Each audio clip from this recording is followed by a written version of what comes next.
Welcome. I'm Michael Boriskin, standing in the studio of Aaron Copland's longtime New York home, and so glad you could join us for this next program in our virtual series called Cultivated Spaces 3.0.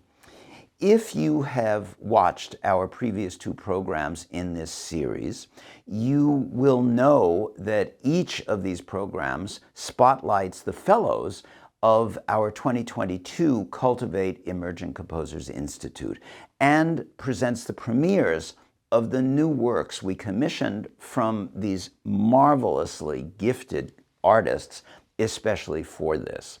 These short new pieces were the focus of their work at Cultivate during an intensive week of rehearsals and work sessions with our Music from Copland House ensemble and Cultivate director Derek Bermel. We were back live this year for the first time since the pandemic struck back in 2020, except for the final public performances where all of the new pieces would have been premiered. Instead, we have this platform, this virtual platform, on which we're so glad to collaborate with our media partner, I Care If You Listen. So now I am very pleased to turn this over to Brittany Green, who is going to say a few words about the piece she wrote for Cultivate 2022, which is called Shift, Unravel, Break. And as the title suggests, she has packed a great deal of activity into a taut, compact work. Then we will hear music from Copland House's complete performance of the piece, its premiere. And finally, Brittany is going to join Derek for a brief conversation. So please enjoy. Hi, my name is Brittany J. Green, and I'm a composer, performer, and educator based in North Carolina. This summer, I had the distinct pleasure of collaborating with Music from Copland House to bring you the piece that you are about to hear as a 2022 Cultivate Fellow for Copland House. It was such a pleasure getting the opportunity to work with the ensemble to workshop this piece and really bring it to light, and I'm so excited for you all to hear it. The title of my piece is Shift, Unravel, Break, and this piece takes on the form of its title. Musical material forms and comes together out of silence and then begins to shift around the ensemble. As the material develops, it stretches and begins to unravel into a rhythmic frenzy before breaking into fragmented moments of sound and silence. As you listen to this piece, I hope that you listen to the melodic material that moves throughout each instrument of the ensemble, the growing development of the rhythmic section, and the fragmented parts at the end that are interjected with moments of silence. I look forward to you hearing this piece and sharing this with the world. Thank you so much for listening. Enjoy.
Hi, my name is Derek Bermel, and I'm the director of the Cultivate program. And I'm so happy to welcome Brittany Green here with me. Hi, Brittany. Hi, it's great to be here. Great to see you after the summer. I guess we finished in June, and it was nice to hear Shift Unravel Break once again after this hiatus. And wow, what a cool piece it is, and I like it because it's got clarinet, of course. You being a clarinetist yourself, do you want to start by telling a little bit about what your inspiration for the piece and how you formed it? Sure. So there were two main things that I really was inspired by and wanted to work on with this piece. The first one, as a clarinetist, one of my favorite things about the clarinet is this beautiful leaps of a 12th. So I wanted to feature that some way in the piece. And you hear a lot of that in the lyrical material of the piece. And then the second thing I was interested in was kind of devising the piece using a circular kind of counting scheme. And so I used that to generate the pitch and rhythmic material. And then I was interested in exploring ways to take this sort of almost mathematical or mundane musical material and draw out expression and musicality from that material. So that was what I really focused on with this piece. Yeah, when you say circular counting material, what do you mean by that? Just for the less nerdy of the listeners who are tuning in. Yeah, so for the piece, I had an ordering of pitches and rhythms. I had five pitches and five rhythms to start, and they were kind of paired together. So, like a particular pitch had a particular note length, and then as the piece unfolds, those two counting mechanisms start to become undone and untethered from each other until the material kind of breaks down into this rhythmic groove towards the end of the piece. Thus the title, right? Okay, so you were kind of Yeah. describing your process in the title, and the 12th being, of course, for us clarinetists, a very important interval because that's the interval at which the musical interval of pitches at which the clarinet uh, repeats itself through fingerings, right? In the higher Yeah. overtones. Yeah. Yeah, I mean, one of the things I loved about this piece is how the piano really has this function of propelling everybody else. These other instruments that are playing lyrical lines, and um, first starts with this kind of arcing in the first part of the piece, like you have this kind of arcing sensation through the piano, and then it starts to kind of chug. And I don't know. I remember in this piece, I felt like the solo instruments were they become like puzzle pieces which fit together. And is that something that you typically do in your music? Not always, but I've found that I've been doing that a lot lately, and that's certainly something I was thinking about with this piece as that more rhythmic section towards the end of the piece enters, kind of people entering off kilter and things slowly starting to kind of come together and kind of move and shift together, kind of like a kaleidoscope of sound. So that's definitely something I was thinking about. And then having the piano kind of serve as the focal point around which all of that material unfolds. Yeah, it's an interesting group of instruments, isn't it? Because they're not so alike. So you can't write like you'd write for a string quartet, because I know you have a string quartet, and you being a wind player, obviously you've played band stuff, you've written band stuff, you've written orchestra stuff. But what's this particular ensemble? What does that do for you or not do for you? Yeah, it was a really interesting experience because, like you said, kind of each of the instruments has its own kind of distinct characteristics when you're thinking about the piano versus clarinet versus strings. And so I wanted to find material that I felt would kind of amplify and highlight things that these instruments do well, each of them.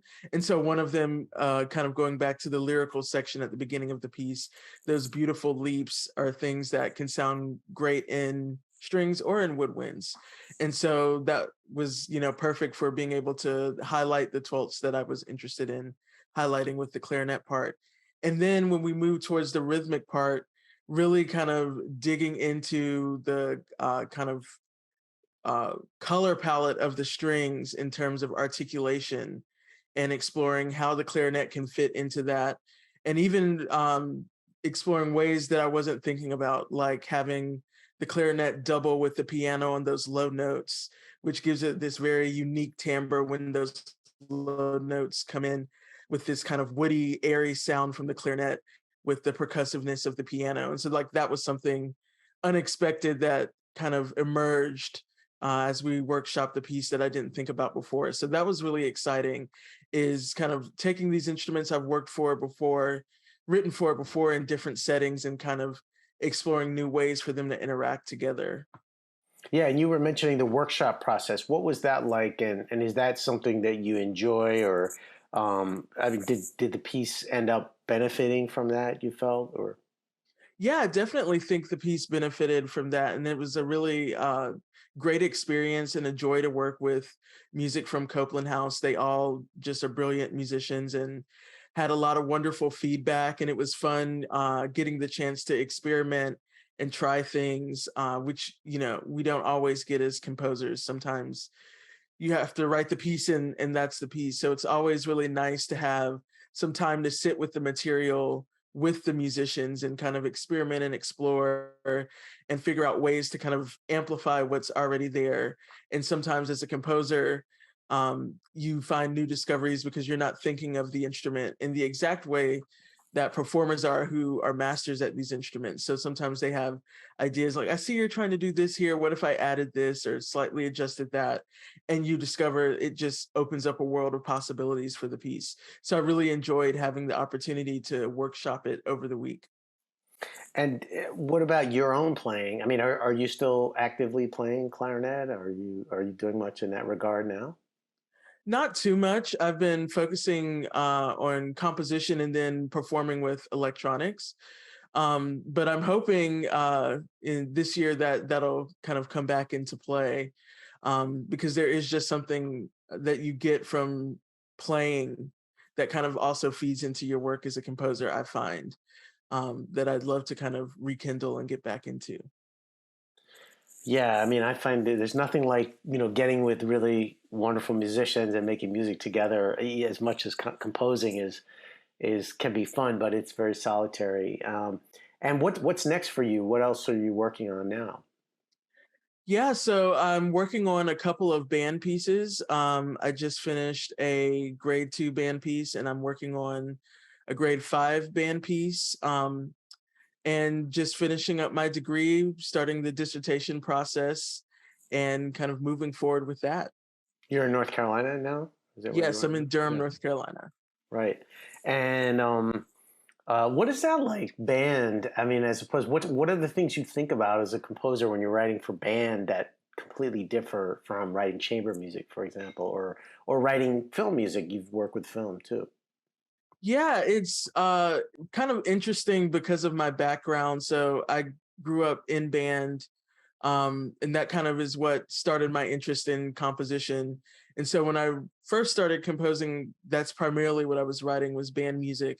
And I feel like kind of the stereotypical band piece has a very different sound than what you might imagine for like a chamber piece or an orchestra piece. And so taking time away from that and now kind of coming back to band has been interesting, and kind of thinking of ways that I can connect these different sound worlds that are in my head. And then I also have some background as a band director in the past. So kind of also thinking about, particularly for the easier pieces, like the grade 2 pieces, thinking about the educational component as well. So Yeah, it's a because bit when you of a say, different. some people probably don't even know that, band has all those like chorus has, like different levels of, and it's actually, I admire the fact that you're writing also music for, maybe inexperienced players, for kids, for to write grade 2 music is not easy. To write some good grade 2 music. Do you have some influences with regard to band? What, composers Yeah. or? Yeah, I would say kind of all the people that people normally think of. So like for me, it would be Kelly, Mackie, Kevin Day, just kind of the standard composers that people typically associate with band music. Fantastic. All right. Well, this was such a treat to see you again and to hear your music again. So thanks for joining us, and also I should say thanks so much to Michael and Ian and David who were working really hard that week, and thanks to I Care If You Listened, who is broadcasting this and to the American Composers Forum. So hope to see you soon, Brittany. Likewise, thanks for having me. It was great chatting.